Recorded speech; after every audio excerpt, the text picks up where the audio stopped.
The Elysian Spire was not a restaurant, it was a verdict. Perched on the 95th floor of a glass and steel needle that pierced the clouds above downtown Chicago, it rendered a judgment on the world below. Through its floor-to-ceiling crystalline walls, the city was reduced to a silent, glittering tapestry, a map of lesser lives and smaller ambitions. The patrons who dined here did not simply look out at the view, they looked down upon it, their dominion confirmed by the sheer altitude. Inside, the air itself felt different, thin and chilled, smelling of ozone, imported orchids, and the subtle, earthy perfume of black truffles being shaved onto plates worth more than a month's rent in the sprawling grid below. The ambient noise was a carefully curated symphony of wealth, the hushed murmur of conversations about mergers and offshore accounts, the delicate percussion of silver cutlery from Christoffel against fine porcelain from Bernardo, and the distant, almost imperceptible hum of the advanced climate control system that kept this sanctuary perfectly isolated from the chaotic reality of the streets.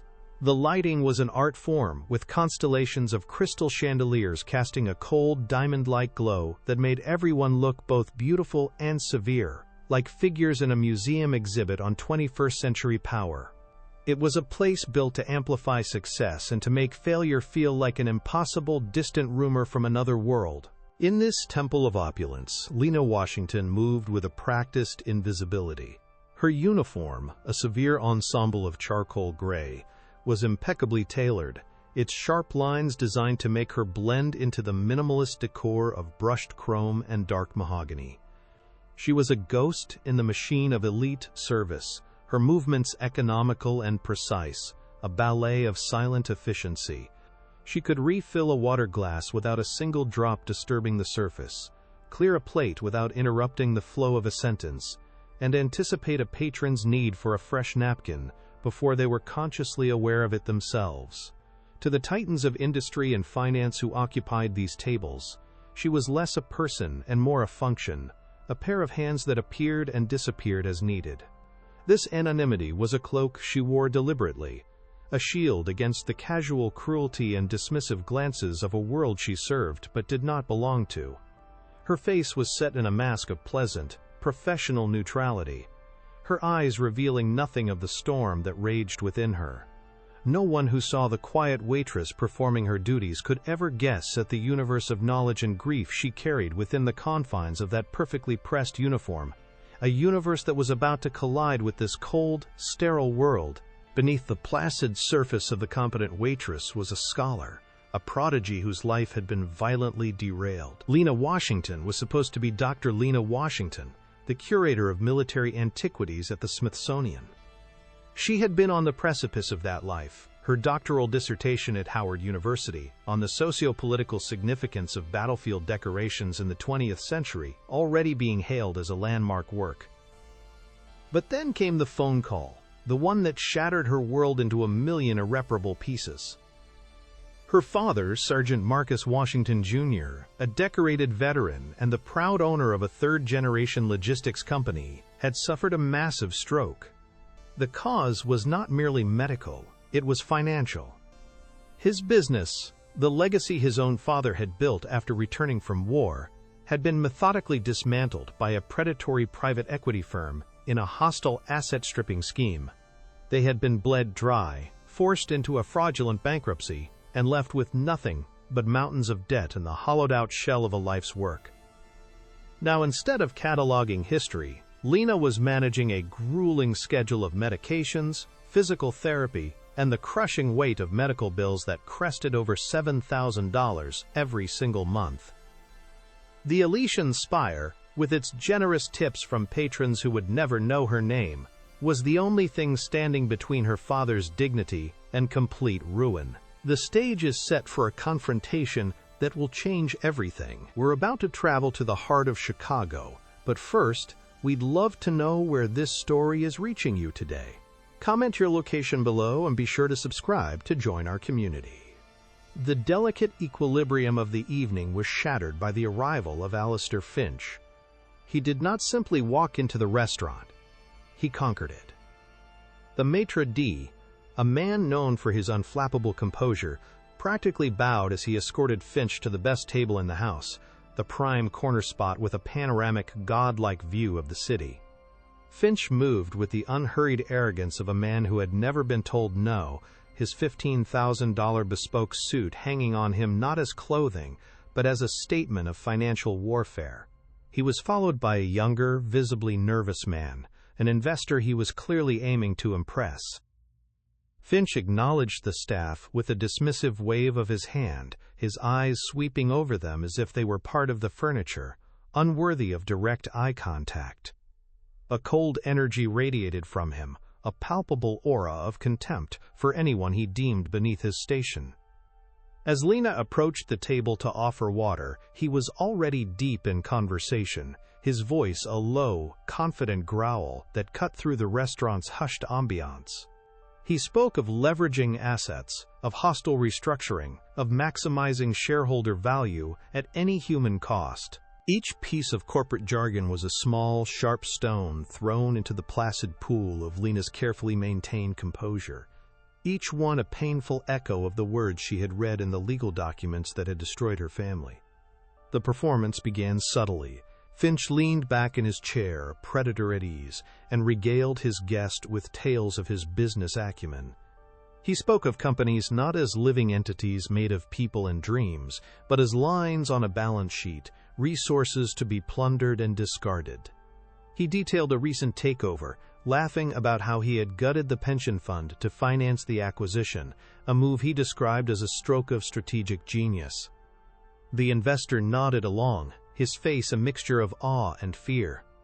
For Lena, standing just out of sight but within earshot, the conversation was a sickening reminder of the faceless, soulless mechanism that had crushed her father.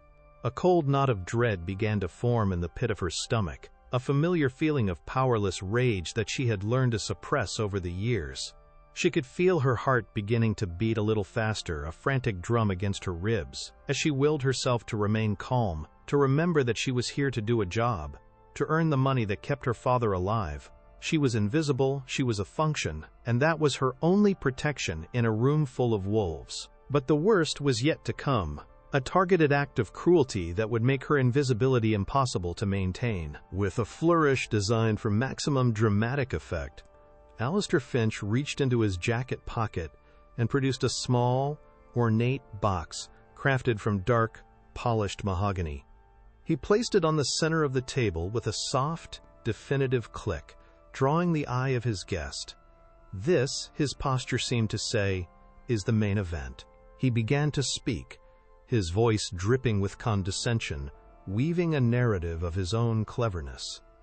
He boasted about how he had acquired the contents of the box for a pittance, a mere $500, from some desperate old fool in a forgotten corner of the city who was about to lose his home. He painted a vivid picture of the man's desperation, mocking his sentimentality and his foolish attachment to what Finch saw as a mere trinket. He was not just telling a story about an object, he was telling a story about his power, his ability to spot weakness and exploit it for profit, to turn another man's history and pain into a financial instrument. Every word was a calculated demonstration of his own ruthlessness, a lesson for the investor sitting across from him on how the world truly worked in his eyes.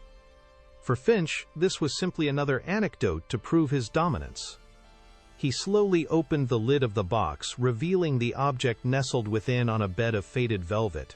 It was a military medal, a 5-pointed star hanging from a light blue ribbon, adorned with 13 white stars. To Finch and his guest, it was a beautiful, curious object, a piece of gold and enamel, to be admired for its craftsmanship and its potential resale value. But to Lena, who caught a glimpse of it from her station, it was a lightning strike. Time seemed to stop. The sounds of the restaurant faded into a dull roar, her breath caught in her throat. She knew that medal better than she knew her own reflection. She knew the precise weight of it, the specific shade of the blue silk ribbon, the sharp edges of the star. It was the Congressional Medal of Honor, the highest and most prestigious military decoration in the United States. Finch, in his infinite arrogance, picked it up and dangled it before his guest, mockingly misidentifying it. He called it a fancy little bauble, a glorified purple heart, dismissing its history with a wave of his hand, his ignorance as profound as his cruelty. He was holding a sacred object, a symbol of unimaginable bravery, and treating it like a cheap souvenir. As Finch's callous voice droned on, recounting his imagined history for the medal, Lena's mind was no longer in the Elysian spire. She was in her father's small, sterile room at the care facility, watching him struggle to form words, his eyes, once so full of life and command, now clouded with confusion and sorrow. She saw the empty space on the mantelpiece in their old family home, the ghost of a velvet box that had sat there for over 50 years, a silent testament to the heroism of a man she had never met, but whose legacy was woven into the fabric of her soul. The desperate old fool Finch was so gleefully mocking was her father. The man he had scammed was a decorated veteran, and the medal he was desecrating with his touch belonged to her grandfather, Sergeant Marcus Washington, who had earned it posthumously on the bloody fields of Normandy. The insult was no longer abstract. It was a direct assault on her blood, her history, and every sacrifice her family had ever made. A fury, colder and harder than anything she had ever felt, began to solidify in her veins, turning her fear into steel and her grief into a focused, silent resolve. The world rushed back in with a deafening roar. Finch was laughing, a dry, humorless sound that echoed the emptiness of his character. His guest was smiling, a sycophantic, eager expression on his face. The sound of their shared amusement was an obscenity, a desecration of her family's honor happening right in front of her. In that moment, the waitress ceased to exist. The years of practiced deference, of forced smiles and silent endurance, evaporated like mist in a harsh, unforgiving light. The professional mask was still in place, a perfect, unreadable facade, but behind her eyes, a fundamental shift had occurred. The scholar, the historian, the guardian of her family's legacy, was now in control. The rage did not make her tremble. It made her still. It slowed her breathing, sharpened her focus, and gave her a clarity she had not felt in years. She looked at Alistair Finch, truly looked at him for the first time, not as a powerful patron to be served, but as an enemy to be dismantled. She took a single, deliberate breath, and then, with a quiet grace that belied the earthquake happening inside her, she took one step forward, moving from the shadows and toward the table. She took a single, deliberate step forward, a movement so small yet so profound it seemed to bend the very fabric of the room around her. The carefully constructed world of the Elysian spire, with its rules of deference and invisibility, fractured in that instant. Her posture, once a study in self-effacement, underwent a subtle but seismic transformation. Her shoulders, which had always been slightly curved in a posture of service, straightened and squared, not with aggression, but with an unshakable, academic authority. Her spine became a rod of steel. The pleasant, neutral mask she wore did not fall away. Rather, it was as if the person behind the mask finally stepped forward to inhabit it fully, infusing it with a chilling new purpose. The air around the table grew thick and heavy, the ambient murmur of the restaurant seeming to recede into a distant hum. For the first time all evening, Alistair Finch found his gaze drawn to the waitress, not as a functionary but as an unexpected and inexplicable presence that had suddenly materialized in his perfectly controlled universe. He felt a flicker of annoyance, the kind a king might feel at a courtier who had forgotten their place in the grand design of his court. Her voice, when it came, was the most shocking thing of all. It was not the soft, slightly breathless tone of a server asking if everything was to their satisfaction. It was a voice that had been forged in lecture halls and archives, a voice accustomed to holding the attention of scholars and students. It was clear, calm, and carried a resonant timbre of absolute certainty that cut through the rarefied air with the precision of a scalpel. There was no tremor of fear, no hint of anger. Only a profound and unnerving stillness. She looked directly at the medal dangling from Finch's fingers, her gaze analytical and piercing, as if she were examining a specimen under a microscope. Her first words were not an accusation, but a simple, devastating correction, delivered with the dispassionate authority of a curator setting the record straight.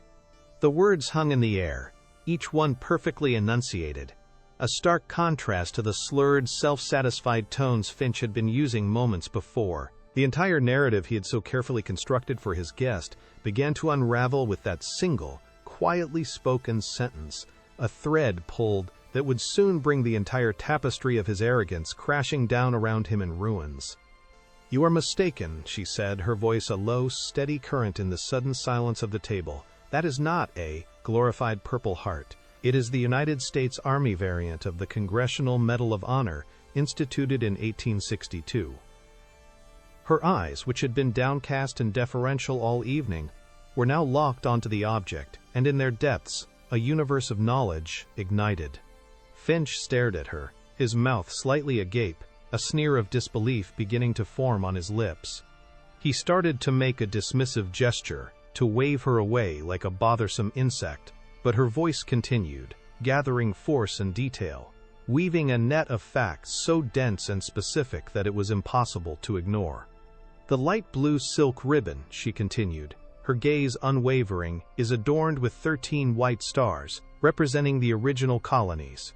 The 5-pointed star itself is surmounted by an eagle, a symbol of the Union, surrounded by a wreath of green laurel." Her description was flawless, a clinical and perfect recitation that left no room for doubt. She was not guessing. She was lecturing. The investor's eyes widened, darting from Lena to Finch, a flicker of uncertainty now replacing his earlier sycophantic awe. Alistair Finch's initial reaction was not one of shock, but of profound, indignant irritation. Who was this person, this non-entity in a gray uniform, to interrupt him? He saw her not as a woman, but as a malfunctioning piece of the restaurant's machinery. His mind, which operated solely on calculations of power and status, could not process the data it was receiving. A waitress did not speak with this kind of authority.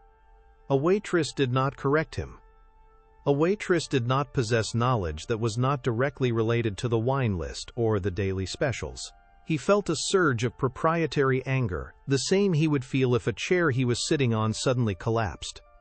It was an inconvenience, an insult to the seamless perfection he paid for and expected. He opened his mouth to deliver a curt, dismissive command, to have this insolent servant removed from his sight immediately.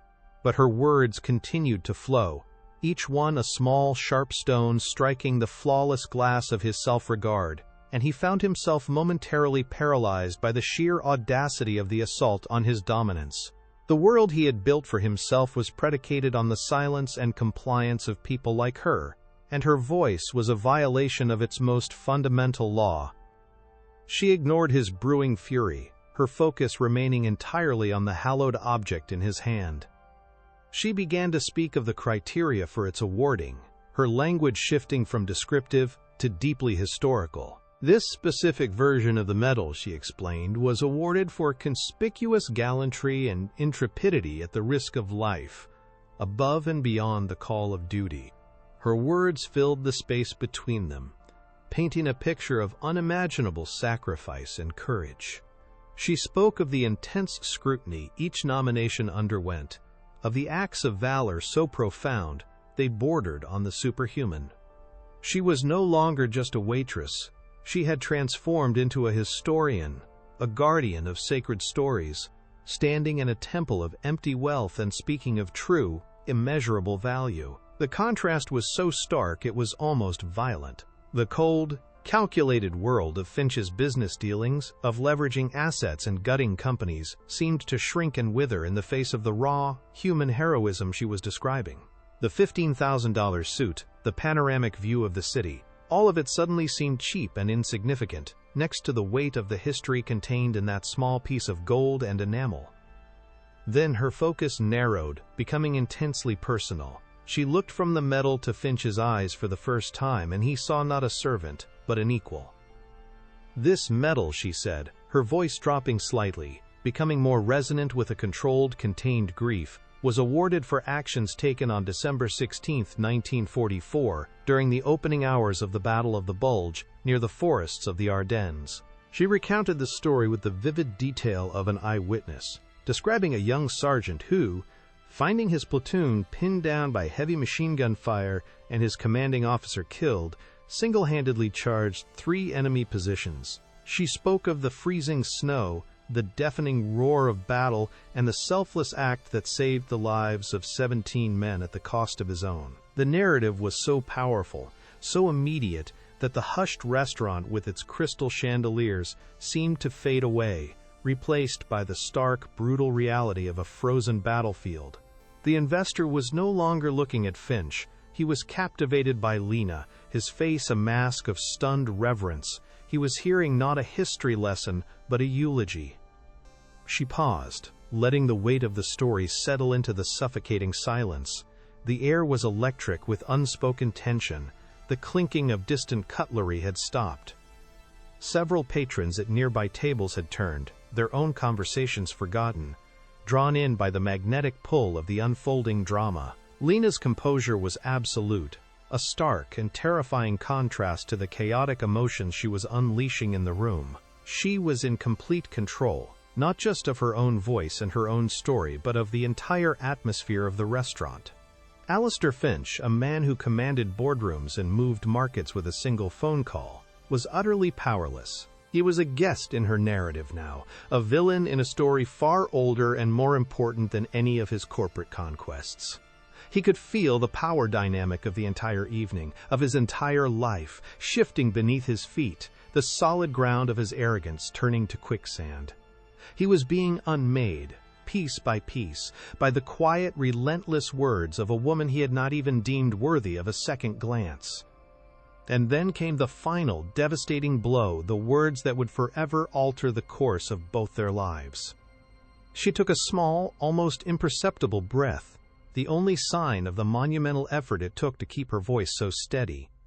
"The desperate old fool you scammed it from, the man you so enjoyed mocking for his sentimentality, was my father, Sergeant Marcus Washington, Jr., a decorated veteran in his own right." Her voice was as cold and sharp as broken glass. "And that medal, the one you are holding like a common trinket, was awarded posthumously to his father, my grandfather, Sergeant Marcus Washington." For a moment there was no sound at all, only the low hum of the city lights beyond the vast windows. The words landed with the force of a physical impact, an invisible shockwave that radiated out from the table. The truth, in all its raw and terrible power, had finally been spoken aloud in this place of carefully constructed fictions, and the silence it left in its wake was absolute and deafening. Finch looked as though he had been struck by lightning. The shock on Alistair Finch's face was a grotesque spectacle. His carefully curated mask of smug superiority shattered into a million pieces, revealing the raw, ugly face of his true self beneath. His jaw, which had been set in a line of arrogant amusement, went slack, and the healthy tanned color drained from his cheeks, leaving behind a pasty mottled gray. It was not the shock of guilt or remorse. It was the pure, unadulterated shock of public humiliation. He, Alistair Finch, had been challenged, corrected, and exposed by a waitress. The investor across from him stared, his own face, a pale mirror of Finch's, his eyes wide with a mixture of horror and a dawning, terrible understanding. He was witnessing the social execution of the man who was supposed to be his mentor in the brutal arts of power. The medal, which Finch still held in his hand, now seemed to burn, a cursed object that had turned his moment of triumph into an unprecedented catastrophe. He felt the eyes of the other diners on him, their hushed whispers like the rustling of snakes in the grass. His paralysis lasted only for a moment, and then it was replaced by a surge of pure, unadulterated rage. It was a volcanic eruption of wounded pride, a fury so profound it seemed to make the very air around him shimmer. A thick purple vein began to throb violently at his temple, a stark, ugly mark against his pale skin. His hands, which had been relaxed and expansive, clenched into tight, white-knuckled fists on the table, the knuckles straining against the skin. He did not shout. Shouting was for the powerless. Instead, his voice, when he finally found it, was a low, venomous hiss, a sound more dangerous than any scream. He did not look at Lena. To look at her now would be to acknowledge her victory. Instead, he fixed his murderous gaze on a point in the middle distance, his eyes burning with a cold, hateful fire, and with a sharp, almost imperceptible flick of his fingers, he summoned the maitre d' to the table. The gesture was small, precise, and utterly contemptuous, the motion of a god summoning a lesser being to carry out a sentence. The maitre d', a man named Jean-Luc, who prided himself on his unflappable Parisian grace, scurried toward the table, his face a mask of professional concern that did little to hide the panic in his eyes. He had witnessed the entire exchange from his post near the entrance, and he knew that this was no mere customer complaint. This was a 5-alarm fire raging in the heart of his meticulously managed domain. He approached Finch with a deep, deferential bow, his hands clasped nervously behind his back. "Mr. Finch," he began, his voice a smooth, apologetic murmur. "Is there a problem with your service this evening?" He deliberately avoided looking at Lena, treating her as if she had already ceased to exist, a standard tactic for de-escalating a situation involving staff. But there would be no de-escalation. Finch was not interested in apologies or solutions. He was interested only in retribution, swift and absolute, a brutal reassertion of the power that had been so publicly challenged. Finch did not even bother to look at the maitre d'. He continued to stare ahead, his jaw so tight it looked as though it might crack. "Get her out of my sight," he snarled, the words dripping with a chilling, quiet venom. "Now." Jean-Luc flinched as if he had been physically struck. He glanced nervously at Lena, who stood her ground, her expression unreadable, her posture still ramrod straight. Finch then turned his head slowly, fixing the terrified maitre d' with a gaze so cold and full of menace that Jean-Luc felt a bead of sweat trickle down his spine. "I trust you are aware," he said, his voice dropping to a near whisper, "that my firm is a significant investor in the hospitality group that owns this establishment." The threat was not veiled. It was a naked display of power, a reminder to everyone present of the long, invisible chains of influence that connected them all. The message was clear. This was not a request. It was an order from on high, and failure to comply would have consequences far beyond the firing of a single waitress. A strange and profound calm settled over Lena. She had expected this. She had known from the moment she took that first step toward the table that her life in this place was over. The fear that had been her constant companion for years, the gnawing anxiety about her father's medical bills, the terror of losing this job, it was all gone. In its place was a cold, clear certainty. She had spoken the truth, and whatever happened next was merely a consequence of that act. She watched the pathetic, unfolding drama of the two men, Finch and Jean-Luc, one a tyrant and the other his frightened vassal, and she felt a sense of detachment, as if she were watching a scene from a play. She had played her part, and now she was ready to exit the stage. The job, the uniform, the forced invisibility, it had all been a cage, and in a single glorious act of defiance, she had not been thrown out of it. She had broken it open from the inside. The loss of her income was a terrifying prospect, but the reclamation of her voice, of her family's honor, was a victory so profound it eclipsed all fear. Jean-Luc, caught between the wrath of a powerful patron and the silent dignity of his employee, made the only choice a man in his position could. He capitulated completely. "Of course, Mr. Finch." Immediately he stammered, his professional composure utterly shattered. He turned to Lena, his face a mixture of pity and fear. "Lena, please," he whispered, gesturing weakly toward the service entrance. "You need to come with me." He would not even do her the courtesy of firing her in private. The humiliation had to be as public as the offense. Finch watched the exchange with a cold, satisfied smirk beginning to form on his lips. This was the proper order of things. This was the world functioning as it should. The disruption had been contained. The malfunctioning part was being removed, and his dominance was being restored for all to see. He leaned back in his chair, picking up his wine glass. the picture of a man whose absolute power had been momentarily tested and found to be, as always, absolute. As two security guards, summoned discreetly by Jean-Luc, appeared at her side to escort her from the dining room, Alistair Finch delivered his parting shot. He leaned forward slightly, his voice just loud enough for her and the surrounding tables to hear. A final twist of the knife. "People like you," he sneered, his voice dripping with the full, unbridled contempt he felt for her father, for her entire world, should learn their place.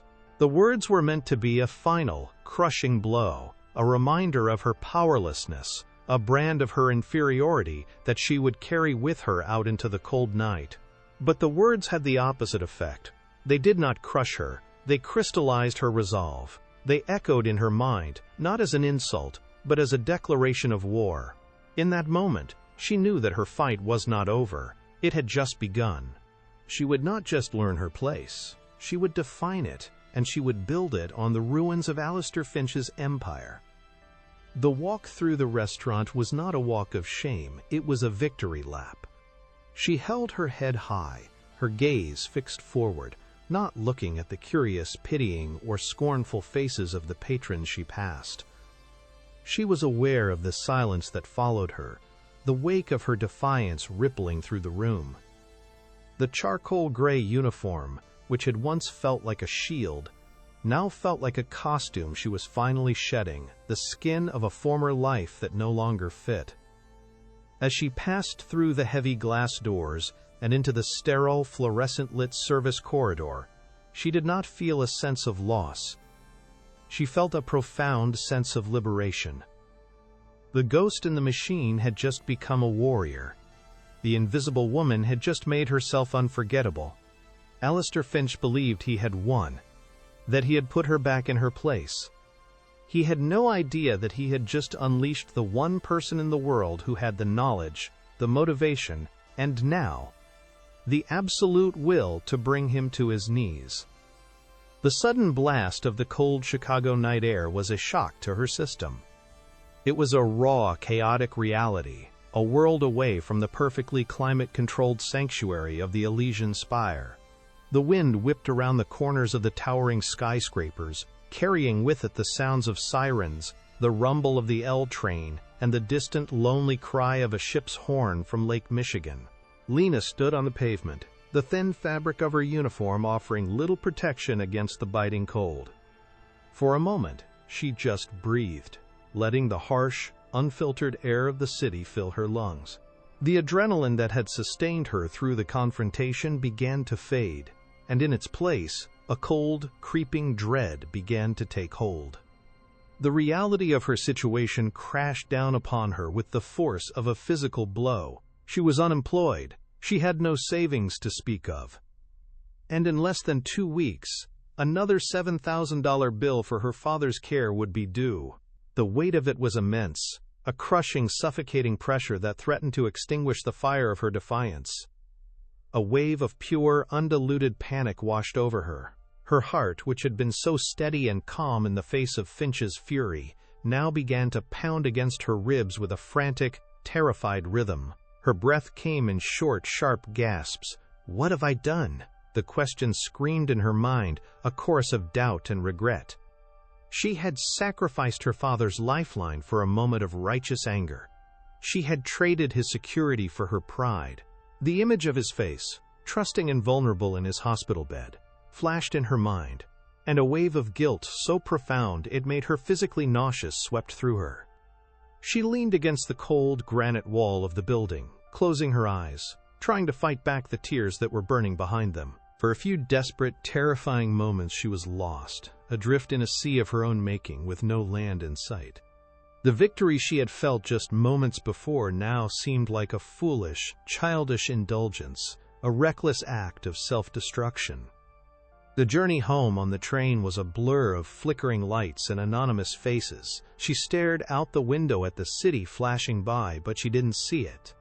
Her mind was a relentless, replaying loop of the evening's events. She saw Finch's sneering face, heard his condescending voice, felt the weight of the maitre d's pitying gaze. But then, another image began to push its way through the chaos of her fear. It was the image of the medal, the deep blue of its ribbon, the proud eagle perched atop the star. It was the image of her grandfather's sacrifice, a sacrifice made so that his family, his country, could live in freedom and with dignity. And then she heard Finch's voice again, not mocking the medal, but delivering his final, arrogant edict: "People like you should learn their place." The words, which had initially fueled her panic, now began to have a different effect. They were a spark, reigniting the embers of her rage, burning away the fog of her fear and doubt. When she finally arrived at her small third-floor apartment in a quiet, working-class neighborhood, far from the glittering spires of downtown, the contrast was a welcome balm. The air here smelled not of truffles and orchids, but of old books, lemon polish, and the faint, lingering scent of the antiseptic soap she used after visiting her father. This was her world, a world of substance and struggle, not of performance and privilege. It was a world built on love and duty, the very things Finch and his kind held in contempt. She walked over to the small, cluttered mantelpiece, her fingers tracing the faint outline in the dust where the mahogany box containing her grandfather's medal used to sit. It was a sacred, empty space, a wound in the heart of her home that had been open for far too long. The sight of it did not bring her sadness anymore. It brought her a new and terrible clarity. She picked up a framed photograph from the mantelpiece. It was of her father, taken years ago before the stroke. He was in his army dress uniform, standing tall and proud, his eyes clear and full of a quiet, confident strength. He looked like a man who could bear any burden, face any challenge. He had built a business from the ground up, provided for his family, and served his country with honor. And Alistair Finch had broken him, not on a battlefield, but in a boardroom, with contracts and clauses and legal maneuvers that were as deadly as any bullet. Finch had not just stolen his business and his health, he had tried to steal his history, his legacy, his very dignity, by taking that medal. The grief and anger that had been simmering within her for years finally boiled over. But it was not a destructive, chaotic rage. It was a cold, focused fury, a righteous anger that burned with the clean, white-hot flame of purpose. Her resolve solidified into something as hard and unbreakable as diamond.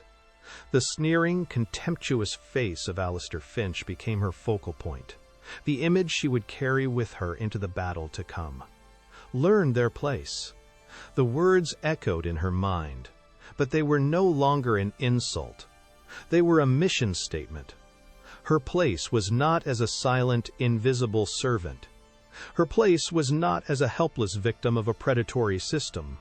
Her place was as the guardian of her family's honor, as the avenger of her father's stolen life. She would not just fight for justice, she would become it.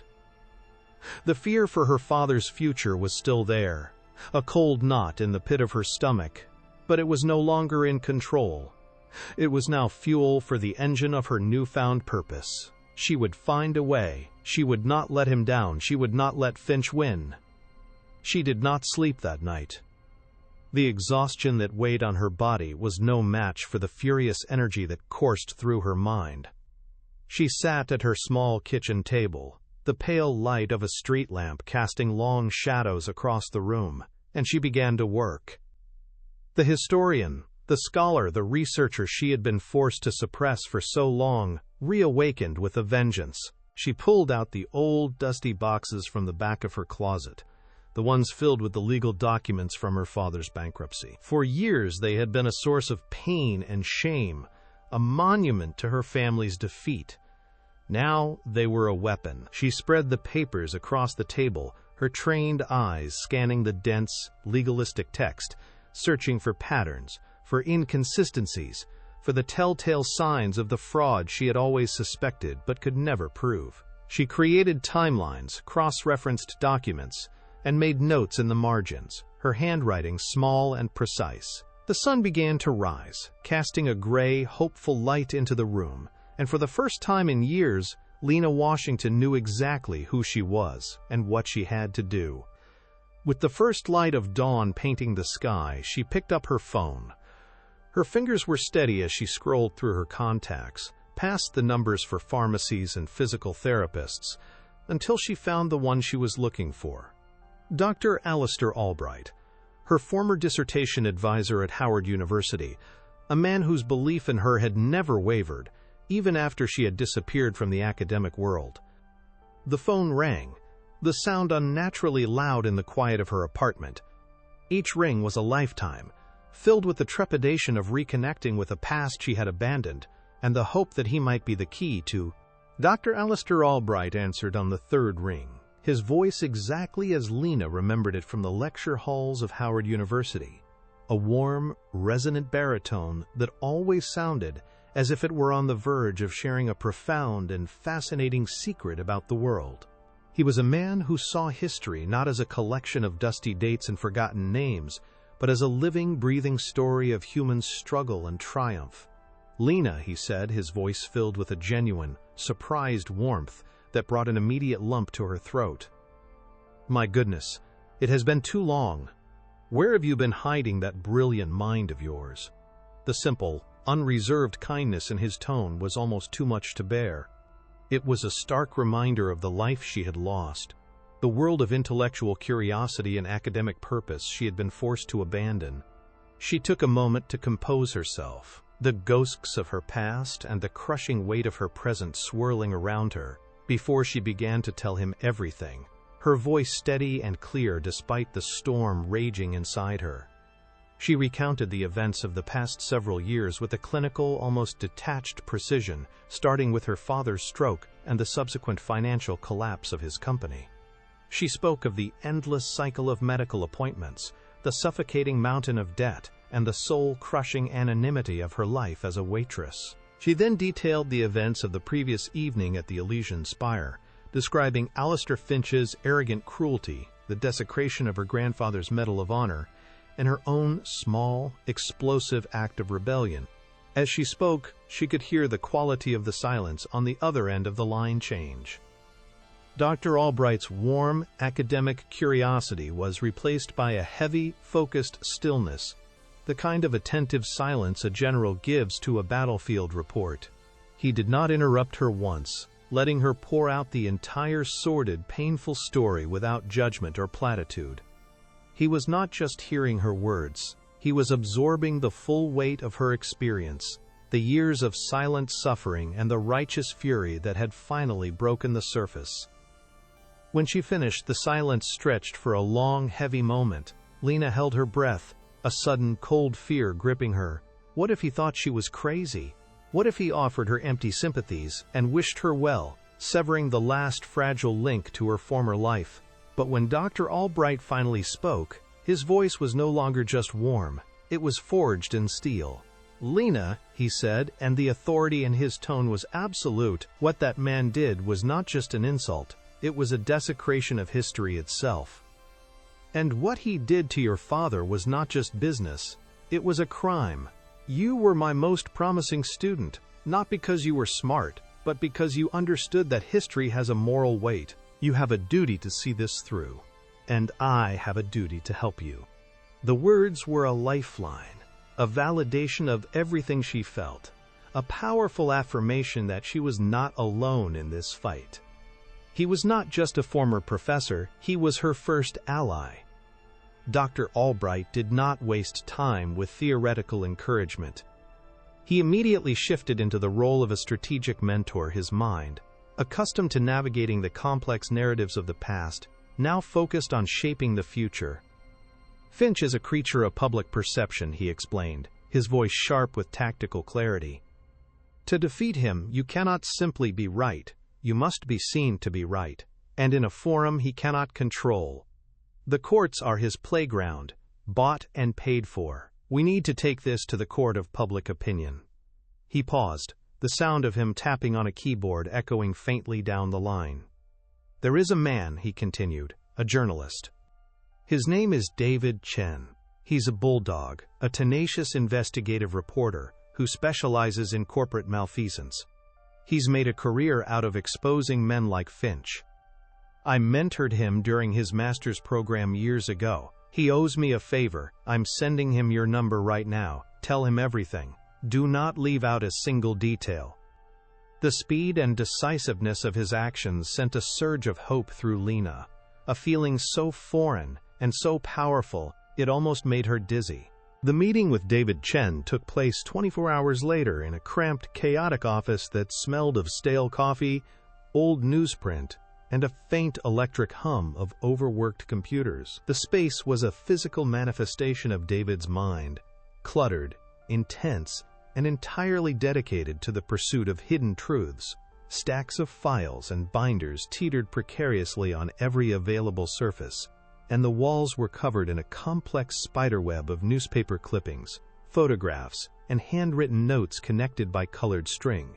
David himself was a man who seemed to be in constant motion even when sitting still, his eyes sharp and perpetually scanning, his fingers drumming an impatient rhythm on his desk.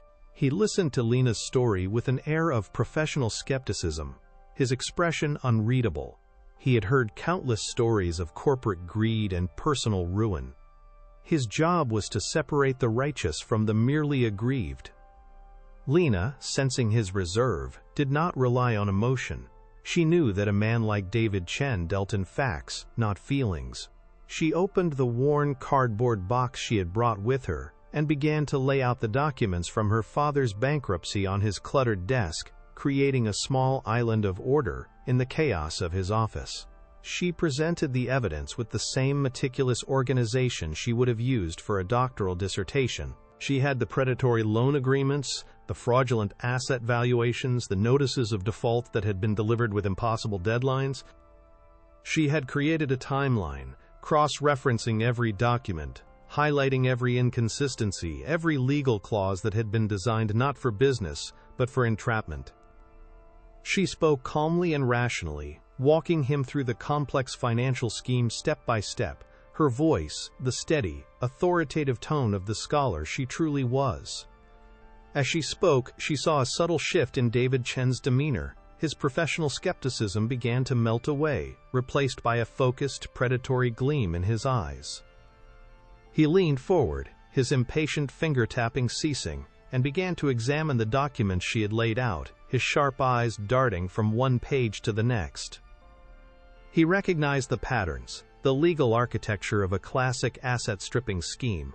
But what truly captured his attention was Lena herself. He had expected a distraught victim, emotional and disorganized. Instead, he found a fellow investigator, a woman who had already done most of the legwork, who understood the intricacies of the case better than any lawyer. He saw not just the victim of a crime, but the architect of its prosecution. This was not just a story of tragedy. It was a story of a hidden power, and David Chen knew, with the unerring instinct of a great journalist, that this was the kind of story that could bring down an empire. "This is good," David said, the first words he had spoken in nearly an hour, his voice a low, excited hum. "This is more than good. This is a foundation." He looked up from the papers and met Lena's gaze, a new respect in his eyes.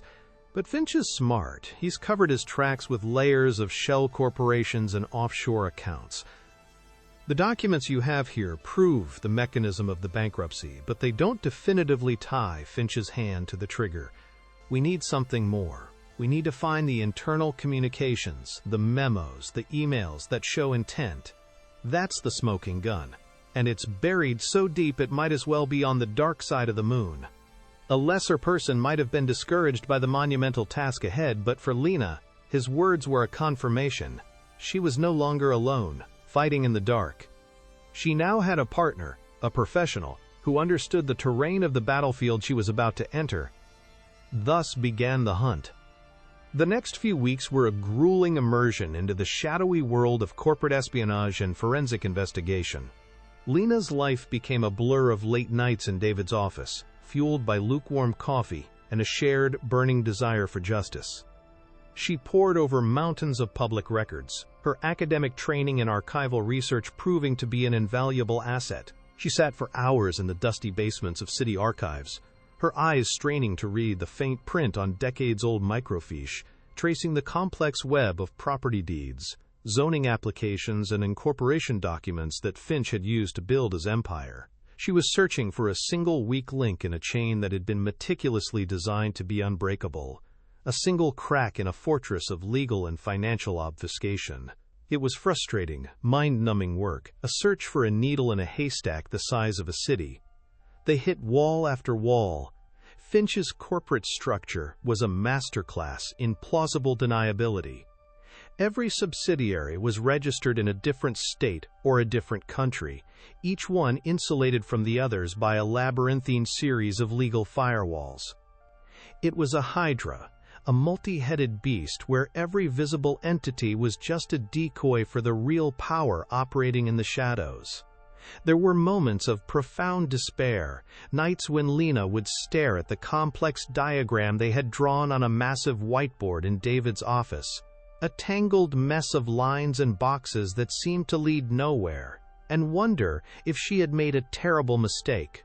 The image of her father, frail and dependent, would flash in her mind, and the weight of her responsibility would threaten to crush her. But then she would remember Finch's sneering face, his dismissive wave of the hand, and her despair would harden once more into a cold, unyielding determination. The breakthrough came from an unexpected quarter. David, using his network of sources, managed to track down a name: Sarah Jenkins, a former accountant for Finch Global Acquisitions.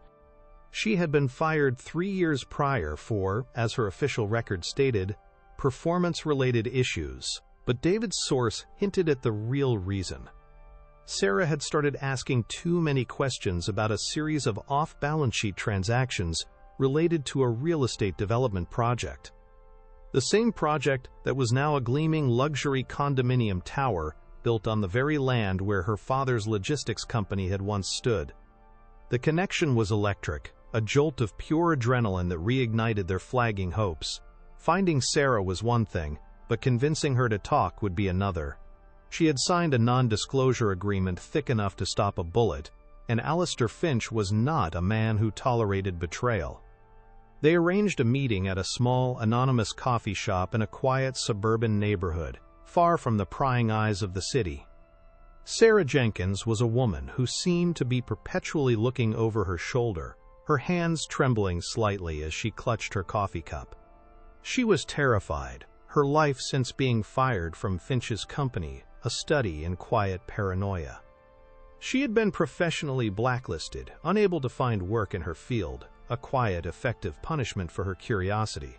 At first, she refused to speak, shaking her head, whispering about the NDA, about the consequences, about the man's vindictive nature. She had a family to think about, a mortgage to pay. She could not risk it. The fear in her eyes was a testament to the long and terrifying shadow that Alistair Finch cast over the lives he touched. Lena did not try to pressure her. She did not speak of justice or the greater good. Instead, she simply told her story. She spoke of her father, of his pride in the business his own father had built, of his service to his country. She spoke of the stroke, of the stolen medal, of the quiet, daily struggle to maintain his dignity in the face of his devastating illness. Her story was not a plea for help. It was a simple, honest testament of her own pain, a pain she suspected Sarah would understand on a fundamental level. As Lena spoke, she saw a flicker of recognition in the other woman's eyes, a dawning empathy that began to chip away at the walls of her fear. Sarah's own father had been a small business owner, a man who had worked with his hands his entire life, and she saw in Lena's story the ghost of a fate that could have easily been her own family's. It was the story of the medal that finally broke through Sarah's reserve, the image of Finch mocking a veteran's sacrifice, using a symbol of ultimate heroism as a cheap prop for his own ego, seemed to ignite a spark of defiance in her. The fear in her eyes was replaced by a quiet, simmering anger. "That man," she said, her voice barely a whisper but filled with a newfound strength, "he takes everything. He doesn't just take your money, he takes your pride, your history. He leaves you with nothing." She took a deep, shuddering breath, a decision solidifying behind her eyes. He missed something. When they fired me, they wiped my servers, my computer, everything. but they were arrogant. There was an old off-site server archive, a backup system from a corporate merger years ago. They thought it was decommissioned, but it's not. It contains ghost data, fragments of everything that was ever deleted. My old access credentials might still work. It was the key, the one piece of information that could unlock everything. The next 48 hours were the most intense of Lena's life. They did not need to physically break into a building. The infiltration was entirely digital. Working from the secure, encrypted network in David's office, Sarah, her hands now steady and her focus absolute, guided them through the labyrinthine architecture of Finch's old corporate network. It was a digital ghost town, a graveyard of forgotten projects and discarded data. With each password she entered, with each firewall she bypassed, Lena felt her heart pounding in her chest. They were trespassing in the heart of the beast's lair, and the risk of discovery was immense. One wrong move, one triggered security alert, and their entire investigation would be compromised, and Sarah would face unimaginable legal and personal consequences for her actions. The server archive was a chaotic mess, a digital landfill of corrupted files, partial documents, and fragmented data streams. It was designed to be unreadable, a jumble of information without context or order. But Lena's mind, trained to find patterns in the chaos of history, saw not a landfill, but an archaeological dig site. She began to work with a feverish intensity, cross-referencing file fragments with the documents from her father's bankruptcy, using dates, keywords, and project codes to piece together the shattered puzzle. David watched in awe as she navigated the digital chaos, her fingers flying across the keyboard, her eyes scanning lines of code and fragmented text with an almost supernatural speed and comprehension. She was not just looking for a file, she was reconstructing a narrative from its ashes. And then, she found it. Buried deep within a corrupted email file from a legal department server, a file that had been deleted and overwritten a dozen times, were the ghosts of a conversation. It was a series of emails between a younger, even more arrogant Alistair Finch and his chief legal counsel. The language was cold, precise, and utterly damning. In black and white, Finch laid out the entire strategy: to use a series of predatory high-interest loans to create a debt burden he knew her father's company could not sustain. He detailed the plan to trigger a strategic default, to use their own lawyers to force the company into a fraudulent bankruptcy, and to acquire the land and all its assets for pennies on the dollar. He even referred to her father's business as low-hanging fruit, and the land it sat on as the key to his West Side development project. There it was, the smoking gun. Not just evidence of a crime, but a gleeful, detailed confession. A profound, chilling silence descended upon the small office. David read the emails over her shoulder, his breath catching in his throat. He let out a low whistle, a sound of both shock and professional admiration. "We got him, Lena," he whispered, his voice filled with a quiet reverence. "We got the son of a bitch, cold." The words hung in the air, but Lena felt no elation, no triumphant surge of joy. She felt only a great, heavy sadness. The words on the screen were not just a legal document. They were the premeditated murder of her father's life's work, the cold, calculated destruction of her family. She saw the years of her father's struggle, his pride, his eventual despair, all reduced to a few casual, contemptuous sentences in an email. The abstract evil she had been fighting now had a voice, a text, a digital fingerprint, and its banality was the most monstrous thing of all. But the sadness was quickly replaced by a new, unshakable resolve. The grief she felt was not for the past, it was a fuel for the future. The fight was no longer just about restoring her family's honor. It was about ensuring that Alistair Finch would never be able to do this to another family again. The evidence they held was a weapon of immense power, and now they had to decide how to wield it for maximum impact. A courtroom battle would take years, burying the truth under a mountain of legal motions and appeals, allowing Finch to use his vast resources to bleed them dry. They needed something faster, more public, and more devastating. They needed to create a moment of such profound, undeniable exposure that his empire would crumble before he even had time to call his lawyers. It was David who found the stage for their final confrontation. He was scrolling through a news feed when he suddenly stopped, a slow, predatory smile spreading across his face. "Well, well," he said, turning his monitor toward Lena. "Look at this. Our friend Mr. Finch is scheduled to be the keynote speaker at the annual Veterans Charity Gala in 2 weeks. He's accepting an award for his company's supposed philanthropic contributions to veterans' causes." The irony was so grotesque, so profoundly cynical, it was almost poetic. Alistair Finch, a man who had built part of his fortune by destroying a veteran's family and stealing a Medal of Honor, was about to stand before a room full of military families and accept an award for his charity. It was the perfect stage, a temple of his own hypocrisy, and they were about to burn it to the ground. The final pieces of the plan fell into place with a terrifying, exhilarating speed. David would use his press credentials to get Lena into the gala. Sarah, now a fully committed member of their conspiracy, helped them compile the damning emails and financial records into a clear, concise presentation, a digital arrow aimed at the heart of Finch's reputation. Lena would not be a heckler in the crowd. She would be a registered member of the press, given a legitimate place at the microphone during the live-streamed question-and-answer session. She would not ask a question. She would deliver a verdict. The woman who had been fired for speaking out of turn would now command the attention of the entire world. The waitress who had been told to learn her place was about to define it, on her own terms, in a blaze of undeniable and catastrophic truth. The stage was set.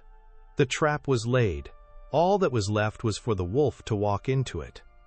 The grand ballroom of the Intercontinental Chicago was a cathedral dedicated to the mythology of American patriotism. Towering Corinthian columns soared towards a ceiling painted with heroic frescoes, and immense crystal chandeliers hung like frozen explosions of light, casting a warm, golden glow over the proceedings.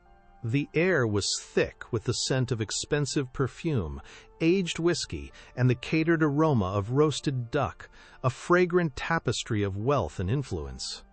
On the stage, a row of American flags stood beside the banners of every branch of the armed forces, their colors rich and solemn under the spotlights.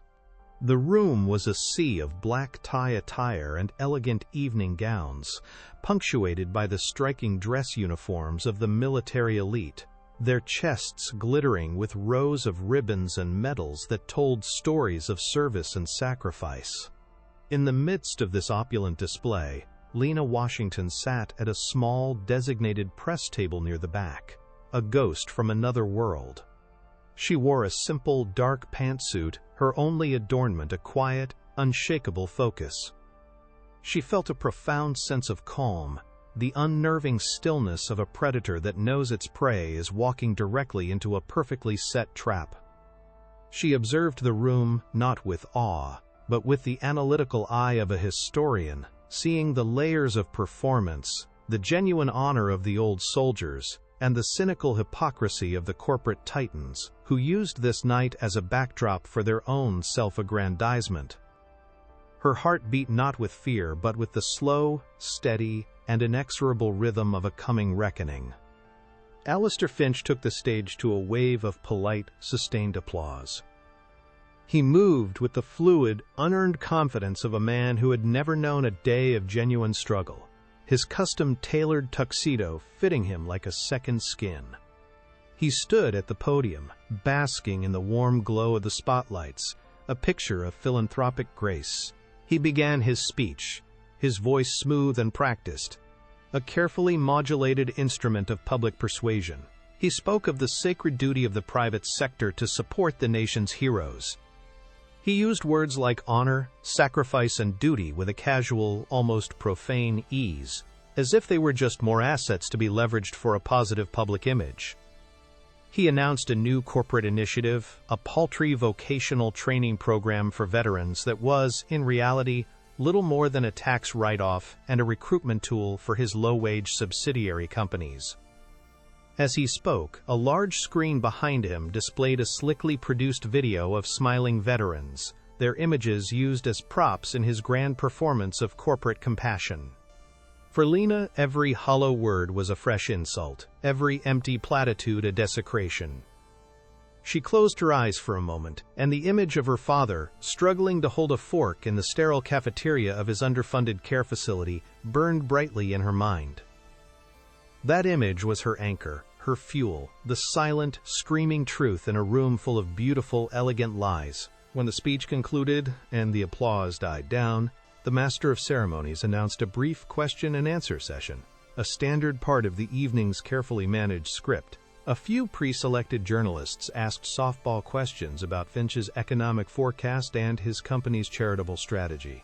And then, it was her turn. Lena stood and walked to the microphone positioned in the center aisle. A quiet murmur rippled through the room. She was not a recognizable face from a major news network. Her simple attire stood in stark contrast to the gala's finery. She was an anomaly, a disruption to the evening's seamless narrative. Finch watched her approach from the stage, a flicker of bored annoyance crossing his features.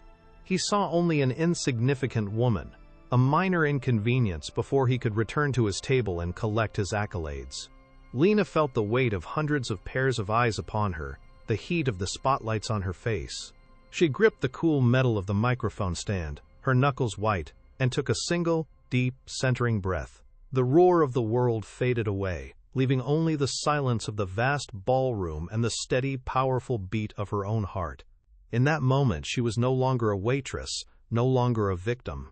She was the historian, the scholar, the daughter, and she was about to deliver the closing lecture of Alistair Finch's career. Her voice, when it came, did not tremble.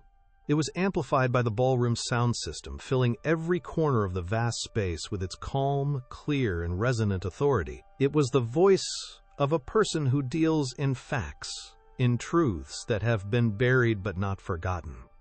"Mr. Finch," she began, her eyes locking onto his across the expanse of the room, "you speak so eloquently tonight about honoring the sacrifices of our nation's veterans." Her opening was disarming, a seemingly respectful preamble that caused Finch to relax slightly, a self-satisfied smirk touching his lips. "I would like to tell you a story about one such sacrifice." She did not wait for his permission. She proceeded to recount the tale of a young sergeant in the Ardennes forest during the Battle of the Bulge, a man who charged 3 enemy machine gun nests to save the lives of his platoon. She spoke with a vivid, harrowing detail that silenced the room, her words painting a picture of ice and fear, and a courage so profound it defied comprehension. The polite chatter ceased, the clinking of glasses stopped. The veterans in the room sat a little straighter, their faces grim, recognizing the ring of authentic truth in her narrative. They were no longer at a charity gala. They were on a frozen battlefield, bearing witness to an act of unimaginable heroism. After painting the scene of her grandfather's valor, Lena paused, letting the weight of the story settle into the profound silence of the room. She then turned the narrative, slowly and deliberately, like a key in a lock. "That sergeant," she continued, her voice dropping slightly but losing none of its power, was awarded the Congressional Medal of Honor for his actions. A medal that his son, also a decorated veteran, kept as a sacred reminder of the price of freedom. Her gaze never left Finch, and she saw the first flicker of confusion, of a dawning, terrible recognition in his eyes. He remembered her face from the restaurant.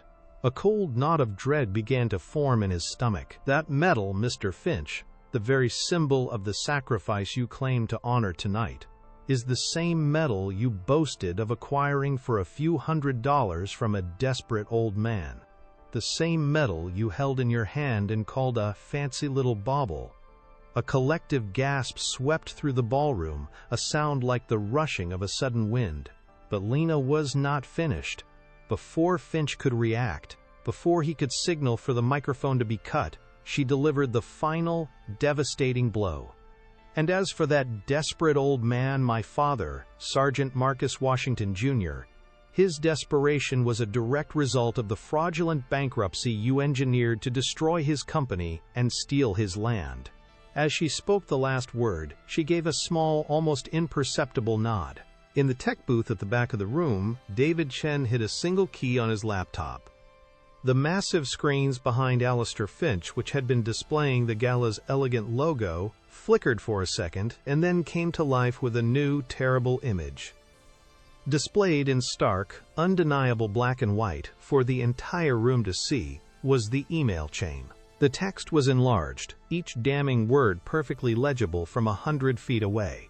Finch's own name was at the top of the thread, and his cold, calculating words filled the screen, laying out the entire predatory scheme. His reference to her father's company as, quote, low-hanging fruit, his strategy to trigger a strategic default, his gleeful anticipation of acquiring the land for his new development project. The room erupted. It was not a murmur this time. It was a roar of outrage. The flashes from press cameras became a blinding, continuous strobe, capturing the grotesque mask of horror that had replaced Finch's smug smile. He stared at the screen, his face ashen, his mouth opening and closing silently, like a fish gasping for air. He was utterly, completely exposed, his own words serving as his public executioner. The evidence was not just a smoking gun. It was a cannonade, tearing apart the entire edifice of his life in a single, fiery blast. The downfall was immediate and absolute. It was a complete societal and financial implosion, happening in real time. Men in expensive suits who had shaken Finch's hand an hour earlier were now on their phones, their voices sharp and urgent as they instructed their brokers to dump any stock connected to his name. The gala's chief organizer, a retired four-star general with a face like carved granite, strode onto the stage, his expression one of pure, unadulterated fury, and in a voice that had once commanded armies, he ordered Finch to leave. Security guards, their faces grim, began to move toward the stage. Finch did not resist. He seemed to have shrunk, the expensive tuxedo now hanging on him like a shroud. He stumbled away from the podium, blinded by the camera flashes, deafened by the chorus of boos and shouts of shame from the audience. He was no longer a titan of industry. He was a pariah, a stain, a man whose name had become synonymous with the very vilest form of hypocrisy. Before he had even reached the exit, news alerts were already flashing on the phones of everyone in the room. The Securities and Exchange Commission, tipped off by David's pre-packaged and verified evidence, had just announced the opening of a major fraud investigation into Finch Global Acquisitions. His empire had not just been shaken, it had been vaporized. Type justice in the comments if you got chills when Lena finally exposed the truth. 6 months later, Lena Washington walked through the quiet, climate-controlled halls of the National Museum of American History in Washington, D.C. The air here smelled of old paper, polished wood, and the faint, clean scent of preservation chemicals. It was the smell of her life's purpose, a scent she had thought she would never experience again. She was not a visitor. She was home. In the audience at the gala that night had been Dr. Evan Davies, the museum's director. He had witnessed her calm, righteous takedown of Finch and had been profoundly moved not just by her courage, but by the deep, scholarly authority with which she spoke. He had offered her a position that felt as if it had been created by fate itself, to lead a new task force funded by an anonymous donation from several of the gala's outraged patrons, dedicated to identifying, recovering, and repatriating historically significant artifacts that had been lost or stolen. Her first official act was to work with federal agents to recover a certain Congressional Medal of Honor from an evidence locker. Now she held the small mahogany box in her hands, its weight familiar and comforting. She was not just restoring a single object. She was restoring the narrative of history, ensuring that the stories of sacrifice were not silenced by the arrogant clamor of wealth. On a bright, sunny afternoon, Lena sat beside her father in the beautiful, sun-drenched garden of his new private care facility. It was a place of peace and dignity, with skilled nurses and compassionate therapists. a world away from the bleak institution she had once struggled to afford. The stroke had left its permanent marks, but with the best care available, a light had returned to his eyes, and his speech, though slow, was improving every day. She placed the mahogany box on the table between them and gently opened the lid. Her father looked down, his eyes widening. A single tear traced a path through the wrinkles on his cheek. His hand, trembling slightly, reached out, and his fingers brushed against the cool metal of the star, a silent communion with his own father's legacy. He looked up at Lena, his eyes filled with a love and a pride that needed no words. In that single, quiet moment, every struggle, every sacrifice, every moment of fear and despair of the past years became worth it. Lena had not only brought a villain to justice, she had healed her family's deepest wound.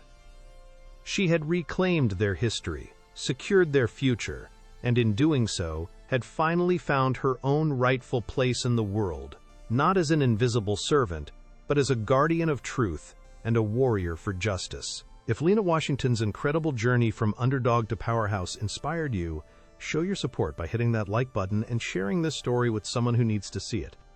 And for more unforgettable stories of justice and empowerment, don't forget to subscribe and ring the notification bell.